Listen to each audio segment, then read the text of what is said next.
देखिए अगला जो सवाल रहेगा हमारा सवाल नंबर 70 है कि द्विवेदी जी ने जो है शीर्ष पुष्प के माध्यम से जो है वो किस दार्शनिक सत्य को जो है अभिव्यक्त किया है। यहाँ पर ये पार्ट भी जो है वो हटा दिया गया है, लेकिन पढ़ना जरूरी है कि किस तरह के सवाल जो है वो पूछे जा रहे हैं। तो यहाँ पे ऑप्शन नंबर 2 हमारा सही रहेगा। संसार की जो परिवर्तनशीलता है वो यहाँ पे जो है द्विवेदी जी ने शीर्ष फूल के माध्यम से दर्शाई है। चलिए आगे बढ़ते हैं, अगले सवाल पे चलते हैं। सवाल नंबर हमारा जो रहेगा यहाँ पे 71 नंबर के सवाल पे हम चलते हैं। नंबर 71 का जो सवाल है कि श्रीधर पराडकर के अनुसार भारत के महाशक्ति बनने के मार्ग में सबसे बड़ी बाधा क्या है। सबसे बड़ी बाधा की हम बात करें तो वो है दृढ़ इच्छा शक्ति का अभाव। यहाँ पे ऑप्शन नंबर 3 हमारा राइट आंसर हो जाएगा।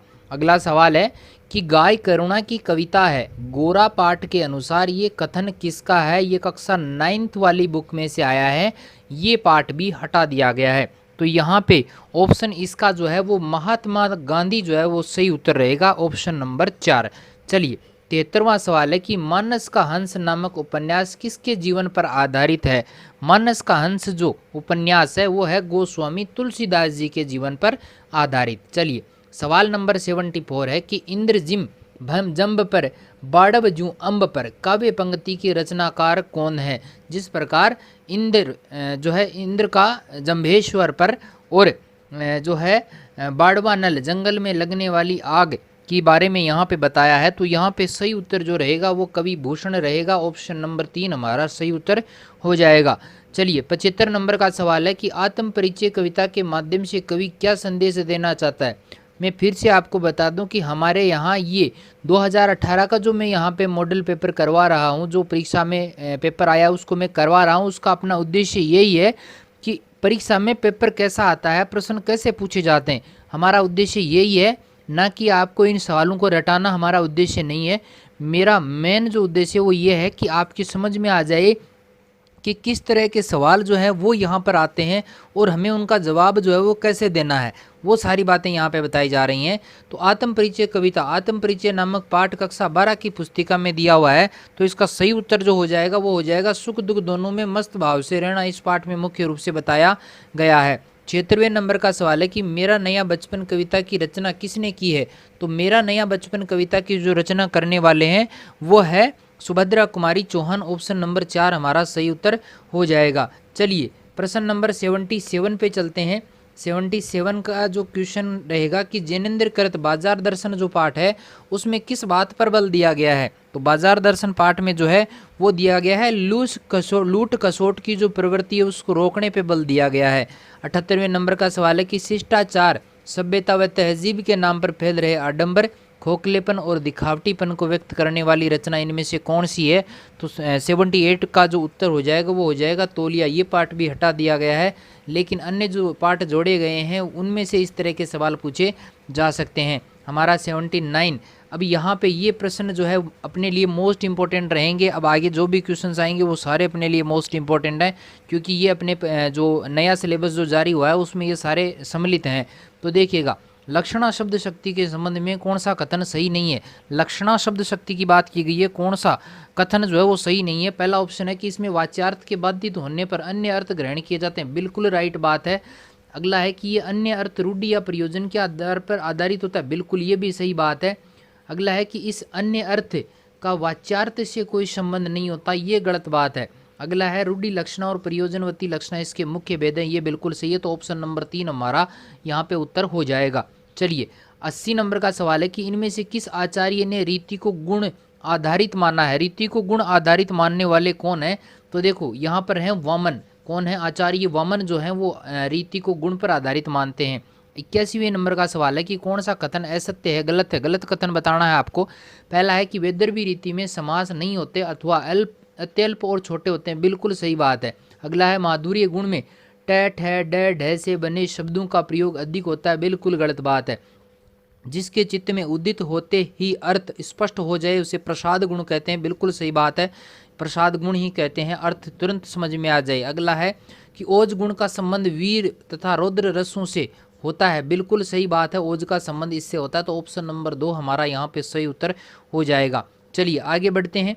अगला जो सवाल रहेगा अपना है 82वें नंबर का कि राजन देहु तुरंत मोही अथवा देहु मतंग, इस पंक्ति में कौन सा दोष है, काव्य दोष पूछा है, कौन सा काव्य दोष इसमें रहेगा, तो वो है दुष्कर्म दोष, यानी कर्म सही नहीं है, दुष्कर्मत्व दोष इसमें पाया गया है। अगला है 83वें नंबर का कि पागल सी प्रभु के साथ सभा चिल्लाई कि शोभार धन्य वह एक लाल की माई, उस काव्य पंक्ति में उपमेय क्या है, उपमेय आपको इसमें छांटना है, तो उपमेय जो रहेगा वो रहेगा सभा, ऑप्शन नंबर 3।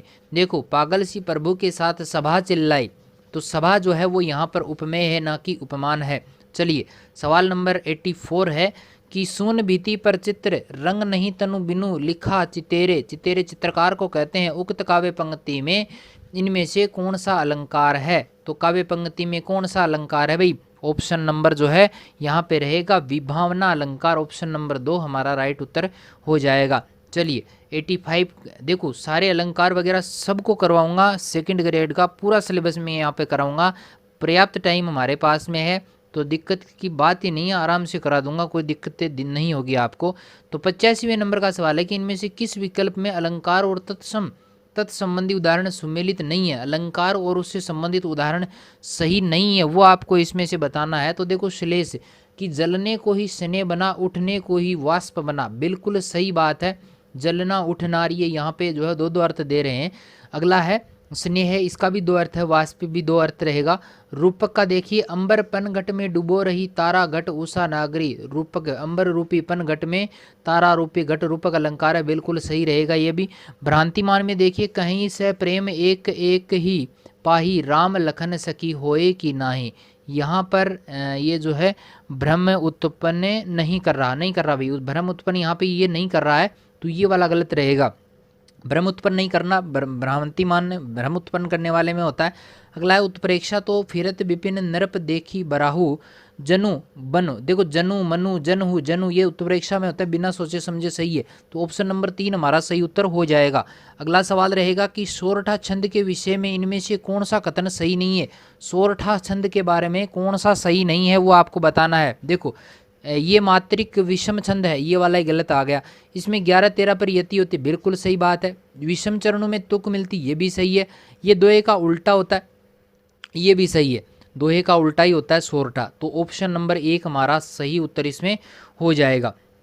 चलिए आगे चलते हैं, अगला हमारा जो सवाल रहेगा कि इनमें से कौन सा कार्य व्यापार कायिक अनुभाव का द्योतक है, कायिक अनुभाव का द्योतक इसमें कौन सा है, वो है देखो पसीना आना, ये नहीं है, चेहरे का रंग उड़ना, ये रहा कटाक्षपात, कटाक्षपात जो है इसका प्रमुख द्योतक रहता है। 88वें नंबर का सवाल है कि देखी सुदामा की दीन दशा करुणा करके करुणा निधि रोए, पानी प्रात को हाथ छुयो नहीं नेनन के जल सुपक धोए, उद्दीपन विभाव इसमें बताना है, क्या बताना है, उद्दीपन विभाव इसमें बताना है, तो यहाँ पे रहेगा दीन दशा गरीब दशा सुदामा की, ये उद्दीपन विभाव यहाँ पर रहेगा। अगला है कि आदिकाल, अब ये इतिहास से संबंधित सवाल यहाँ पे आ गए हैं कि आदिकाल के नामकरण के संबंध में कौन सा विकल्प सही नहीं है, कौन सा सही नहीं है भाई। अगर हम बात करें आदिकाल को लेके, तो यहाँ पे देखो ग्रियर्सन ने इसको चारण काल कहा है, राहुल शंकर तैन ने सिद्ध सामंत काल इसको कहा है, जारी प्रसाद द्विवेदी ने आदिकाल कहा है, लेकिन विश्व प्रसाद मिश्र ने इसको संधि काल नहीं कहा है, तो ऑप्शन नंबर 4 इसमें गलत है। चलिए 90 नंबर का सवाल है कि इनमें से कौन सी रचना वीर गाथात्मक है, वीर गाथात्मक रचना कौन सी है, तो यहाँ पर जो रहेगी नंबर इसका जो रहेगा वो रहेगा कीर्ति लता, ऑप्शन नंबर 2 हमारा राइट उत्तर हो जाएगा। वीर गाथात्मक रचना मानी जाती है कीर्ति लता। अगला सवाल है 91 नंबर का कि इनमें से कौन सी रचना आदिकाल के जैन साहित्य में सम्मिलित नहीं है, जैन साहित्य में सम्मिलित कौन सी नहीं है भाई, तो वो है अपने वर्ण रत्नाकर, बाकी भरतेश्वर बाहुली रास भी है, श्रावकाचार भी है, चंदनमाला रास भी इसमें शामिल रहती है। चलिए आगे बढ़ते हैं, सवाल नंबर हमारा अगला जो रहेगा ये है 92 नंबर का जो सवाल है, थोड़ा सा इसको सही कर लेते हैं कि निर्गुण संत काव्य के संदर्भ में कौन सा कथन सही नहीं है। निर्गुण संत काव्य के संदर्भ में कि संतों ने समाज कल्याण का मार्ग भी अपनाया, बिल्कुल सही बात है। संतों की भाषा जन सामान्य की भाषा, ये भी सही है। संतों की भाषा कृत्रिमता विहीन सहज है, ये भी बिल्कुल सही बात है। और संतों ने साधना में शास्त्रीय ज्ञान को अनिवार्य माना, तो यहाँ पे ये 4 नंबर वाला यही ऑप्शन जो है वो गलत है, तो 4 नंबर का ऑप्शन इसमें राइट उत्तर हो जाएगा। अगला है 93 नंबर का कि इनमें से किस विकल्प में कृति और कृतिकार सुमेलित नहीं है, कौन से इसमें जो है सही नहीं है वो आपको इसमें बताना है। तो देखो कबीर परिचयी जो है वो रैदास की लिखी हुई नहीं है, ये पहला ही गलत है। मृगावती कुतुबन की है। विज्ञान गीता जो है केशवदास की है। श्याम सगाई नंददास की है। तो ऑप्शन नंबर 1 हमारा सही उत्तर हो जाएगा। अगला देखिएगा कि कवि कुल कंठाभरण के रचनाकार कौन है। कवि कुल कंठाभरण के रचनाकार माने जाते हैं दुल्हे। अगला सवाल है कि भारतेंदु द्वारा संपादित पत्रिका नाम था कवि वचन सुधा, किस वर्ष प्रारंभ हुई। तो 1868 ईस्वी में प्रारंभ हुई थी। ऑप्शन नंबर 1 हमारा सही उत्तर हो जाएगा। अगला है कि इनमें से रचनाकार और रचना की दृष्टि से कौन सा सही सुमेलित नहीं है। तो अयोध्या सिंह उपाध्याय, बिल्कुल प्रिय प्रवास, ये सही है। मैथिली शरण गुप्त, रंग में भंग, ये भी सही है। नाथूराम शर्मा, गर्भ एरंडा रहस्य, ये भी सही है। अगला राम नरेश त्रिपाठी, विष्णु प्रिया, ये गलत है। यहाँ पे ऑप्शन नंबर 4 हमारा सही उत्तर हो जाएगा। चलिए आगे बढ़ते हैं, अगले सवाल पे चलते हैं। सवाल नंबर रहेगा 97 का कि रचनाकार और रचना के संबंध में कौन सा विकल्प सही नहीं है। तो यहाँ पे भी देखो अलका सरावगी, ये सही है। कैलाश वाजपेयी, ये भी सही है। मनोहर श्याम जोशी, क्या अमरकांत, ये कितने पाकिस्तान, नंबर 4 ऑप्शन इसमें गलत है। चलिए अगला है कि कहानी और कहानीकार के संबंध में कौन सा विकल्प सुमेलित नहीं है। भाई सभी का बढ़िया से डिटेल वाइज हम पढ़ेंगे, आराम से, जल्दबाजी नहीं करनी है अपने को। तो देखिएगा 98 नंबर का जो सवाल है इसमें कौन सा गलत विकल्प है, गलत वाला छांटना है भाई। तो यहाँ पे तीसरी अतिल ये सही है। खोई हुई दिशाएं मोहन राकेश की नहीं है। तो ऑप्शन नंबर 2 हमारा सही उत्तर हो जाएगा। अगला है कि इनमें से किस रचना को 2017 में भारतीय ज्ञानपीठ पुरस्कार से सम्मानित किया गया था। वो कौन सी रचना है भाई। तो यहाँ पे तो यामा, उर्वशी, जिंदगी नामा, चिदम्बरा, ये तो सारे ही शामिल है भाई, है ना। तो इसको क्या करें भाई, क्या बताएं इसका सही। तो यहाँ पे शायद बोर्ड ने भी इसको नहीं माना था, गलत से डिलीट किया था इस पर्सन को, है ना, डिलीट ही किया था। ठीक है चलिए यहाँ पे नंबर 100 पे चलते हैं कि 1800 ईस्वी में कलकत्ता में स्थापित फोर्ट विलियम कॉलेज में हिंदुस्तानी विभागाध्यक्ष नियुक्त कौन हुए थे। तो हिंदुस्तानी विभागाध्यक्ष जो नियुक्त हुए थे वो थे गिल क्राइस्ट। कौन थे, गिल क्राइस्ट थे। चलिए इनमें से किस विकल्प की सभी बोलियां पश्चिमी हिंदी की हैं। पश्चिमी हिंदी की सभी कौन सी भाई, पश्चिमी हिंदी की यहाँ पे एक तो ब्रजभाषा है, दूसरी हम बात करें तो खड़ी बोली भी। ऑप्शन नंबर 2 यहाँ पे हमारा सही उत्तर हो जाएगा। चलिए सवाल नंबर अगला जो रहेगा इधर ले लेते हैं इसको, हाँ यहाँ पे हो गया ना, चलिए थोड़ा सा छूट गया है, ये रहा कि ग्रियर्सन ने खड़ी बोली का उल्लेख किस नाम से किया है। तो किस नाम से किया है, वर्नाक्यूलर हिंदुस्तानी के नाम से किया। ऑप्शन नंबर 2 हमारा सही उत्तर हो जाएगा। 103 नंबर का सवाल है कि इनमें से कौन सी बोली पूर्वी हिंदी के अंतर्गत परिणत है।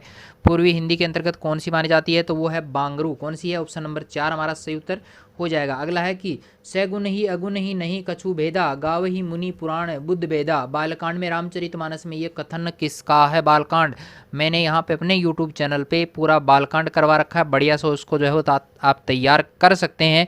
अगर आपकी इच्छा हो तो बढ़िया से तैयार कर सकते हैं। तो यहाँ पे इसका ऑप्शन सही उत्तर रहेगा, वो रहेगा शिवजी। चलिए 105वें नंबर का सवाल है कि पूर्ण ब्रह्म सकल अविनाशी ताके तुम हो गया था, रेखन रूप जाति कुल नाही जाके नहीं पितु माता। ये पंक्तियां किसने और किससे कही हैं। तो ये बातें कही है कृष्ण ने उद्धव से। ऑप्शन नंबर 1 हमारा सही उत्तर हो जाएगा। चलिए आगे बढ़ते हैं कि गिरधरी गिरधर मारो सांचो प्रीतम देखत रूप लुभाऊं, इस पंक्ति में किस भाव की जो है भक्ति व्यक्त हुई है। 106 नंबर के सवाल में सही उत्तर जो रहेगा माधुर्य भाव रहेगा, मधुरता यहाँ पे दर्शाई गई है। चलिए 107वें नंबर के सवाल पे चलते हैं।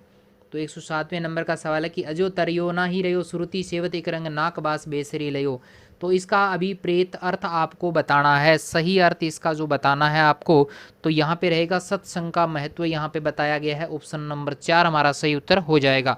चलिए आगे बढ़ते हैं कि बिकम वर्षा बीतियाँ गुण चोचंद गुणी से बिसहर तिथि गुरु जेठ बदी समय पलटी सी से। वीर सही के उक्त छंद में किस ऐतिहासिक घटना की ओर संकेत किया गया है। तो विक्रमी संवत सन 1914 की जो सैनिक क्रांति हुई है उसका उल्लेख यहाँ पे है। ऑप्शन नंबर 2 हमारा सही उत्तर हो जाएगा। चलिए अगला है कि खींचकर उच्छ्वास बोले सिर्फ वे, पार्थ में जाता पिता मैं पास हूँ कुरुक्षेत्र में, ये कथन किसका है। तो यह है युधिष्ठिर का। ऑप्शन नंबर 2 हमारा सही उत्तर हो जाएगा। अगला है कि कामायनी के संबंध में कौन सा कथन सही नहीं है। तो कामायनी के संबंध में देखो इसकी कथा 15 सर्गों में है, बिल्कुल 15 सर्गों में रहेगी, इसकी बात हम करेंगे आगे। सर्गों का नामकरण जो है मनोविकारों के आधार पे, ये भी बिल्कुल सही है। इसमें बुद्धि पक्ष को हृदय पक्ष पर वरीयता दी गई है, ये गलत बात है भाई, वरीयता नहीं दी गई है, श्रेष्ठ नहीं दर्शाई गई है। अगला है कि अंतिम 4 सर्गों के दर्शन पर सेवागम का प्रभाव है, बिल्कुल सही रहेगा। चलिए अगला जो हमारा सवाल रहेगा, सवाल नंबर 111 है कि कृत्य कृत्य हुआ में तात पधारे आप, असाध्य वीणा में ये कथन किसका है? तो असाध्य वीणा में ये जो कथन है वो बताया गया है राजा का। किसका है? राजा का। ऑप्शन नंबर 2 हमारा सही उत्तर हो जाएगा। अगला है कि आचार्य शुक्ल ने उत्साह नामक निबंध में सच्चा उत्साही किसे माना है? तो माना है कर्म सौंदर्य के उपासक को। ऑप्शन नंबर 4 हमारा सही उत्तर हो जाएगा। अगला है कि लहरों के राजहंस के विषय में कौन सा कथन सही नहीं है? तो यहाँ पे 113 का जो सही उत्तर हो जाएगा, देखो सही नहीं है, जीवन में प्रेय, और ये बिल्कुल सही है। इसकी कथा का आधार ये भी सही है। इसकी कथा वस्तु 3 अंकों में विभाजित है, ये भी सही है। लेकिन ऑप्शन नंबर 4 जो है वो यहाँ पे गलत है भाई, 3 ऑप्शन यहाँ पे सही हैं। चलिए 114 नंबर का सवाल है कि तू करता तू भया मुझ में रही न हूँ, वारी फेरी वली गई जित देखूं तित तू। तो यहाँ पे साखी के अनुसार आराध्य का नाम जाप करने के भक्त पर इनमें क्या प्रभाव पड़ता है? शायद मीरा की ये पंक्तियाँ हैं। तो यहाँ पे ऑप्शन नंबर 1 हमारा सही होगा कि अहम भाव का जो तीरो भाव है वो यहाँ पर किया गया है। चलिए सवाल नंबर 115 है कि जहाँ लक्ष्मी कैद है, ये पार्ट शायद हटा दिया गया है, लक्ष्मी का नाम नहीं है। तो यहाँ पे सही उत्तर जो होगा वो हो जाएगा कि मेरा किसी काम में मन नहीं लगता। ऑप्शन नंबर 1 राइट आंसर हो जाएगा। चलिए आगे बढ़ते हैं, सवाल जो है ऊपर चलते हैं थोड़ा सा। ये रहा 116वें नंबर का सवाल है कि मैं पादा बन गया हूँ, ये पाठ हटा दिया गया भाई। उसने कहा था ये पाठ, अच्छा उसने कहा था ये पाठ है वर्तमान में, सॉरी थोड़ी सी गलती हो गई, कि कहानी में ये कथन किसका है? तो ये कथन जो है वो है वजीरा सिंह का। किसका है? वजीरा सिंह का। ऑप्शन नंबर 2 हमारा सही उत्तर हो जाएगा। एक और जिंदगी कहानी का मुख्य प्रतिपाद्य क्या है? तो इसका मुख्य प्रतिपाद्य है कि दाम्पत्य संबंधों का जो विघटन है, दाम्पत्य संबंधों का जो विघटन है वो यहाँ पे बताया गया है। ऑप्शन नंबर 2 हमारा सही उत्तर हो जाएगा। अगला है कि परिंदे कहानी के अनुसार लतिका की निराश मन स्थिति का कारण क्या है? तो वो है मेजर गिरीश नेगी की असामयिक मृत्यु जो है वो इसका प्रमुख कारण रहती है। ऑप्शन नंबर 1 हमारा सही उत्तर हो जाएगा। चलिए आगे बढ़ते हैं, 119वें नंबर का सवाल है कि शिक्षण अधिगम। अभी देखो शिक्षण विधियों से ये सवाल आ गए हैं कि शिक्षण अधिगम प्रक्रिया को देखा नहीं जा सकता, सिर्फ अनुभव किया जा सकता है। जिस विधि में, किस विधि में? परिवेक्षित निर्देशित अध्ययन विधि। ऑप्शन नंबर 4 हमारा सही उत्तर हो जाएगा। चलिए आगे बढ़ते हैं कि न्यूनतम साधनों के माध्यम से सिद्धांत अथवा तथ्यों के स्पष्टीकरण की विधि कौन सी है? तो स्पष्टीकरण की विधि जो है वो है प्रदर्शन विधि। ऑप्शन नंबर 1 हमारा सही उत्तर हो जाएगा। चलिए आगे बढ़ते हैं, अगला सवाल रहेगा, थोड़ा सा और चलते हैं इधर, कि वह शिक्षण विधि जिसमें वे अध्यापक शिक्षक शिक्षण करें जो विषयगत योग्यता एवं कौशल की दृष्टि से एक दूसरे के पूरक हों। 121वें नंबर का जो सही उत्तर है वो है दल शिक्षण विधि। ऑप्शन नंबर 3 हमारा सही उत्तर हो जाएगा। अगला है कि स्वगति, स्वमूल्यांकन, प्रतिपुष्टि आदि से संबंधित विधि कौन सी है? तो यहाँ पे सही है अभिकर्मित अनुदेशन विधि। 122 का 1 नंबर सही हो जाएगा। चलिए 123वें नंबर का सवाल है कि विभिन्न विषयों में निहित ज्ञान की एकता को स्पष्ट करने के लिए सह संबंध आवश्यक है। वह शिक्षण जिस विधि से होगा वह होगा किससे होगा? तो वह होगा समवाय शिक्षण विधि। ऑप्शन नंबर 3 हमारा राइट उत्तर हो जाएगा। चलिए आगे बढ़ते हैं कि व्याकरणिक नियमों को कंठस्थ कराने की अपेक्षा कक्षा कक्ष में भाषाई वातावरण बनाने पर अधिक बल दिया जाता है। कक्षा कक्ष में भाषाई वातावरण बनाने पर सबसे ज़्यादा बल जो दिया जाता है वो है प्रत्यक्ष विधि में, सबसे वैज्ञानिक विधि। 2 नंबर ऑप्शन हमारा सही हो जाएगा। चलिए अगला है कि श्रुत लेखन अभ्यास विधि का मुख्य उद्देश्य है। तो यहाँ पे सही उत्तर जो होगा, छात्रों में श्रवण व लेखन में समन्वय करना, शुद्ध वर्तनी सीखने में सहायता करना, लेखन गति में वृद्धि करना। उपरोक्त सभी 4 नंबर ऑप्शन हमारा सही उत्तर हो जाएगा। चलिए आगे बढ़ते हैं, अगला नंबर जो रहेगा, सवाल नंबर जो है 126 है कि सूक्ष्म शिक्षण के लिए आवश्यक नहीं है। सूक्ष्म शिक्षण के लिए क्या आवश्यक नहीं है? तो शिक्षण की समयावधि तय नहीं करें, ये बिल्कुल इसमें जो आवश्यक नहीं है। बाकी देखो प्रत्येक पाठ से पूर्व उद्देश्य तय किया जाए, ये सारा सही रहेगा। अगला है कि किसी भी नवीन भाषा को जानने के लिए मातृभाषा आधार का कार्य करती है, इस हेतु जो विधि सबसे सहायक है वो कौन सी है? वो है व्याकरण अनुवाद विधि। ऑप्शन नंबर 3 सही उत्तर हो जाएगा। अगला है कि निम्नलिखित में से कौन सा पद इकाई योजना के पदों की सही व्याख्या नहीं करता है? नहीं पूछा है, तो यहाँ पे पूरी इकाई को ये भी बिल्कुल सही है। शिक्षण विधियों को ये भी सही है। आवश्यक नहीं कि संपूर्ण सामग्री को एक रूप में इकाई में संगठित किया जाए, ये गलत है इसमें। और शिक्षक विद्यार्थी क्रिया प्रत्येक उपविभाग, ये भी सही है। तो ऑप्शन नंबर 3 यहाँ पर राइट उत्तर हो जाएगा भाई। चलिए आगे है कि भाषा प्रयोगशाला विधि की उपयोगिता देखी जा सकती है। तो कैसे देखी जा सकती है? अन्य छात्रों के अध्ययन को प्रभावित किए बिना स्वगति से सीखना, ये सही है। अभ्यास को अधिक बल देने का, ये भी सही है, और ये भी सही है। ऑप्शन नंबर 4 हमारा राइट उत्तर हो जाएगा। ये सभी इसमें सही रहेंगे। चलिए आगे बढ़ते हैं।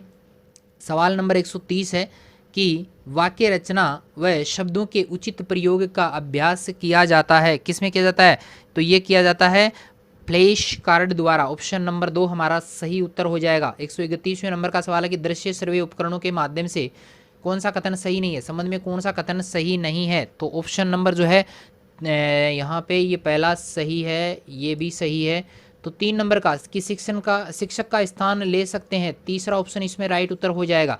चलिए 132वें नंबर का सवाल है कि कक्षा शिक्षण में उच्चारण में एक रूपता लाने में जो सहायक विधि है वो आपको बतानी है। तो वो है भाषा शिक्षण यंत्र विधि। नंबर 2 हमारा सही उत्तर हो जाएगा। अगला है कि कार्ड पर लिखे शब्दों का चित्रों के साथ मिलान करने का कार्य किया जाता है। जिस विधि में किया जाता है वो है साहचर्य विधि। कौन सी विधि है? ऑप्शन नंबर 1 हमारा सही उत्तर हो जाएगा। चलिए आगे बढ़ते हैं। इधर चलना पड़ेगा वापिस, है ना? हाँ जी, हाँ जी, ये बिल्कुल सही है। यहाँ पे चलते हैं। ये रहा आगमन विधि। आगमन विधि की विशेषता नहीं है। आगमन विधि की इनमें से कौन सी विशेषता नहीं है? तो ये पहली बिल्कुल सही है, ये भी है, इसमें छात्र अधिक, ये भी सही है, ये भी सही है, ये वाली गलत है। यहाँ पे ऑप्शन नंबर 4 हमारा सही उत्तर हो जाएगा। 135 है कि मौन वाचन के संबंध में निम्न में से कौन सा कथन असत्य है? कौन सा कथन असत्य है भाई? स्वाध्याय में रुचि बढ़ाना बिल्कुल सत्य है। ज्ञान की परिधि को विस्तृत करना, ये भी सत्य है। सभी स्तर की कक्षाओं के लिए उपयोगी, बिल्कुल सभी स्तर के लिए ये उपयोगी नहीं है। छोटे बच्चे मौन वाचन नहीं कर सकते, ठीक है। और यहाँ पे ये भी सही है, अवकाश का सदुपयोग करना सीखना, ये सही है, ठीक है। 136वां है कि किसी आदर्श लिखावट का जैसा का तैसा अनुकरण करना कहलाता है। 136वें नंबर का सवाल है, बढ़िया से इसका उत्तर दीजिएगा। तो यहाँ पे क्या रहेगा? यहाँ पर अनुकरण द्वारा कुछ कर रहे हो तो यहाँ पे ऑप्शन नंबर 3 है अनुलेख, ठीक है। चलिए 137वां सवाल है कि किसी विद्यार्थी के उच्चारण दोष होने का कारण इनमें से कौन सा हो सकता है? उच्चारण दोष जो है वो किसका हो सकता है? तो यहाँ पे देखिए उच्चारण, शुद्ध उच्चारण का ज्ञान न होना और प्रयत्न लाघव दोनों इसके कारण हो सकते हैं। तो ऑप्शन नंबर 3 हमारा सही उत्तर हो जाएगा। अगला है कि विद्यार्थी की उपलब्धियों व कमियों का निरंतर रिकॉर्ड रखा जाता है। निरंतर रिकॉर्ड रखा जाता है। तो यहाँ पे देखो सतत मूल्यांकन के द्वारा जो है वो ये सारा काम किया जाता है। ऑप्शन नंबर 2 हमारा सही उत्तर हो जाएगा। चलिए 139वें नंबर क्वेश्चन है कि इनमें से कौन सा कथन सही नहीं है? सही नहीं है भाई, कौन सा सही नहीं है? बिल्कुल ए कंठे ध्वनि है, बिल्कुल सही है। आ दीर्घ स्वर है, ई मूल स्वर है, और ई संयुक्त स्वर है। संयुक्त नहीं है भाई, ये दीर्घ स्वर है, दीर्घ स्वर है। ऑप्शन नंबर 4 हमारा सही उत्तर हो जाएगा। अगला है कि निम्नांकित में महाप्राण ध्वनि है। महाप्राण ध्वनि कौन सी है? तो देखो रे अल्प प्राण है, ल ये रे ले वे, तो स अलग है। तो यहाँ पे ऑप्शन नंबर 4 हमारा सही उत्तर हो जाएगा। चलिए आगे बढ़ते हैं कि इनमें से किस वर्ण का उच्चारण स्थान अन्य 3 वर्णों के उच्चारण स्थान से भिन्न है? भिन्न की अगर हम बात करें तो यहाँ पे देखिए ये जो श है, ईचू यशाणाम तालु, तो यहाँ पे ये तालु है, ये तय थ स, ये दंते हैं, ये सारे दंते हैं, एक तालु है। तो ये ऑप्शन नंबर 3 हमारा सही उत्तर हो जाएगा। अगला है कि इनमें से किस विकल्प के सभी शब्द तत्सम शब्द हैं? किसके सारे तत्सम हैं? तो यहाँ पे पहला ही है कि घृत भी तत्सम है और नवनीत भी तत्सम है, ठीक है। तो यहाँ पे दोनों जो है वो तत्सम शब्द रहेंगे। 143वां है कि निम्न में से तद्भव शब्द कौन सा है? तद्भव शब्द आपको बताना है। 143 का सही उत्तर जो रहेगा यहाँ पे रजत तत्सम है, विकट, कंटक, कंगन, कंगन जो शब्द है वो यहाँ पे तद्भव शब्द है। अगला है कि किस विकल्प के सभी शब्द विदेशी मूल के हैं? विदेशी मूल के सारे शब्द बताने हैं। तो मकान विदेशी है, दरवाजा भी विदेशी है। तो ऑप्शन नंबर 1 हमारा सही उत्तर हो जाएगा। अगला रहेगा, उधर चलना पड़ेगा, वापिस चलना पड़ेगा घूम के, है ना। चलिए यहाँ पे चलते हैं, थोड़ा सा घूम लिया इधर, हाँ ये हो गया कि निम्नांकित में से देशज शब्द है। देशज शब्द कौन सा है? देशी शब्द, तेंदुआ देशी शब्द है भाई, लड्डू देशी नहीं है, साड़ी हांडी ये देशी नहीं है, ठीक है। चलिए 146वें नंबर का सवाल है कि निम्नांकित शब्दों पर विचार कीजिए। विचार करो भाई, क्या विचार करना है? और उपयुक्त में संज्ञा शब्द है, संज्ञा शब्द बताना है, विचार करना है और संज्ञा शब्द बताना है। तो यहाँ पे थोड़ा सा आपको जो है मेहनत करनी पड़ेगी कि भयावह, सौंदर्य, भयावह, सौंदर्य, दर्शनीय और कल्पना। तो यहाँ पे देखो उपयुक्त में संज्ञा शब्द है। भयावह, सौंदर्य, सौंदर्य नहीं है, और दर्शनीय भी नहीं है, कल्पना द, तो यहाँ पे हो जाएगा स, दर्शनीय। दर्शन में ये प्रत्यय जोड़ दिया तो ब, ये 3 नंबर का ऑप्शन जो है वो यहाँ पे राइट आंसर हो जाएगा। यहाँ पे 3 नंबर का ही राइट होगा शायद, हाँ यही है ना। चलिए अगला सवाल है कि विशेषण से निर्मित भाववाचक संज्ञा है। विशेषण से निर्मित भाववाचक संज्ञा कौन सी है? तो वो कौन सी है भाई? तो वो रहेगी अपने विशेषण से निर्मित, पूछा ना। हाँ, विशेषण से जो निर्मित है भाववाचक संज्ञा है भव्य। भव्य, हाँ भव्य विशेषण है भव्यता, ये हो गया ना, भव्य से भव्यता हो गया। चाल चलन चलना क्रिया से है, ये ठीक नहीं है। परिहास ये भी नहीं है। बच्चा से बचपन ये संज्ञा से है ना। तो 1 नंबर ऑप्शन हमारा सही उत्तर हो जाएगा। अगला है कि किस वाक्य में मध्यम पुरुष सर्वनाम प्रयुक्त हुआ है? मध्यम पुरुष से सर्वनाम जो है वो प्रयुक्त हुआ है। मैं अपने गाँव, मध्यम वाला कौन सा है? इसमें नहीं है। आप गांव से, हाँ ये वाला ऑप्शन नंबर 2 हमारा सही उत्तर हो जाएगा इसमें। अगला है कि निम्नांकित विषय विशेषण से बनी भाववाचक संज्ञा है। विशेषण से बनी भाववाचक संज्ञा कौन सी है भाई? तो विशेषण से बनी जो भाववाचक संज्ञा है वो है लड़का, ये भी नहीं है। दानव ये भी नहीं है। ममता ये भी नहीं है। ये है नवीन से नवीनता। ठीक है, ऑप्शन नंबर 4 हमारा सही उत्तर होगा। आज का हमारा लास्ट सवाल है कि इनमें से कौन सा विशेषण शब्द संज्ञा से निर्मित नहीं है? संज्ञा से निर्मित कौन सा नहीं है? मानव संज्ञा से है, वर्ष से, ग्राम, अधिकाधिक नहीं है। ऑप्शन नंबर 3 हमारा सही उत्तर हो जाएगा। तो देखिए मैं हमने यहाँ पे थोड़ा सा इसको देखा है कि पेपर कैसा आता है, इसको थोड़ा ध्यान में रखना है। बाकी अपने को इसमें कुछ नहीं करना, कोई रट्टा वगैरह किसी का भी नहीं मारना है। ठीक है, सवालों को देखना है कि कैसे सवाल पूछे जाते हैं, उसी तरह की हमें तैयारी करनी है, उसी तरह से हमें चलना है। ठीक है, तो इसी तरह के वीडियोज़ मतलब आगे हम शुरुआत करने वाले हैं। 1-2 दिन में हम बढ़िया से इसकी जो है वो क्लासेज लगाएंगे। थोड़ा सा प्रॉब्लम चल रहा है लाइटिंग वगैरह का, तो कर लेंगे, हम मैनेज कर लेंगे, कोई दिक्कत वाली बात नहीं है। तो चलिए मिलते हैं। आपका सहयोग जरूर चाहिएगा, आप जल्द से जल्द जो है इसको सब्सक्राइब कर लीजिएगा, क्योंकि आप जुड़ेंगे तो भाई हमारा भी जो है कुछ भला हो जाए, आपका तो हो ही रहा है। ठीक है, चलिए मिलते हैं नए वीडियो के साथ में, तब तक के लिए थैंक यू।